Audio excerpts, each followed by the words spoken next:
Good morning. Eto nga pala yung karugtong ng part 1 nung pagpunta ko dito nga sa Centum City. Dahil dito nga ginanap yung global gathering, may mga nakilala nga din ako mga Pinoy dito, katulad niyan sila ate. First time ko lang din naman sila nakita at nakasama sa ganitong event nga, sa global gathering. Habang sa pag-iikot nga din namin dito at hinahanap yung Philippine vote, nakita ko nga ito at mapapawaw ka, mukhang masarap nga din. Itong tandoori chicken kebab. Sumama na nga ako kila ate sa paghahanap kung nasaan nga yung pwesto ng Philippine vote. Lahat ng mga nakatent dito ay mga different nationalities na nire-representative ang kanilang country. At ang dami nga din talagang mga tao dito, iba't ibang mga nationalities.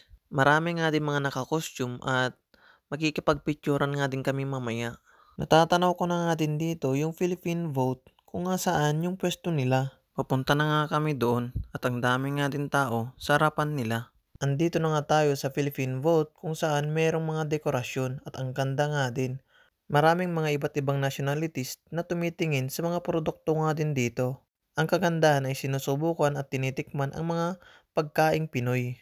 Naabutan nga din namin na nagpabalot challenge yung may-ari ng Asian Food Mart sa iba't ibang mga nationalities nga din dito. Isa na nga din siya sa nag-accept ng balot challenge at meron pang mga nauna. Nakakatawa dahil talagang kinain nga ito ng buo. Ang Asian Food Mart at saka UFF, United Phil Korean Families, sila nga yung representative sa ginanap na global gathering dito sa Centum City. Isang community dito sa Busan kung saan binibida ang ating mga produkto, mga pagkain, mga kasuotan at marami pang ang iba. Natatakam na nga ako sa mga pagkaing Pinoy dito. Meron nga iba't ibang mga pagkain katulad ng balot, pansit habhab, barbecue, puto, kutsinta, palamig, meron pang ang kopi ko dito. Siya nga pala yung may-ari ng Asian Food Mart, si Ate Liang Mi. At ang bait nga din talaga. Binigyan niya nga kami ng palamig.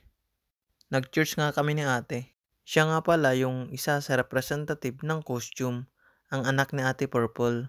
Napakaganda, 'di ba? Siyempre, nagmana kay Ate Purple. Very supportive mother. Isa nga din si Bro Bry sa representative sa kasuotang Pinoy. Itong Filipiniana dress ay design nga ito ni Bro Bry at siya na nga din yung nagpagawa nito para sa UFF family.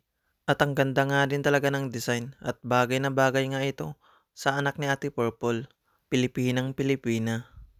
Pagkatapos nga namin dito sa Philippine Vote, nag-ikot-ikot muna kami at nakipag-picture sa mga naka-costume. Katulad nga na nga din ito sa Iran representative. At ang ganda nga din talaga. At nakipag-picturean nga din kami dito sa naka-mascot. Pagkatapos nga namin makipag-picturean sa mga naka-costume, nag-ikot-ikot nga din muna ako at sila ate nga ay pumunta na doon sa harap ng stage at nanood na nga sila ng palabas. Habang binabaybay ko nga itong mga nakatent dito ay napadaan ako dito sa vote ng Kenya at syempre napatigil ako dito at ang saya-saya nga din talaga nila. At ang saya nga din talaga nilang pagmasdan. Dahil sa natural ng ngiti nila at nag-e-enjoy nga din sila sa ginagawa nila. Pagkatapos nga ng kasiyahan din dito ay umalis na nga din ako at nag-ikot-ikot na nga din ulit. Marami nga din mga iba't ibang lahi na napapatigil dahil sa kanilang sayaw at ang kanilang ngiti at ang saya-saya nga lang din talaga. Pumunta na nga din ako dito sa harap ng stage at nakinood. See you sa part 3. Anyong!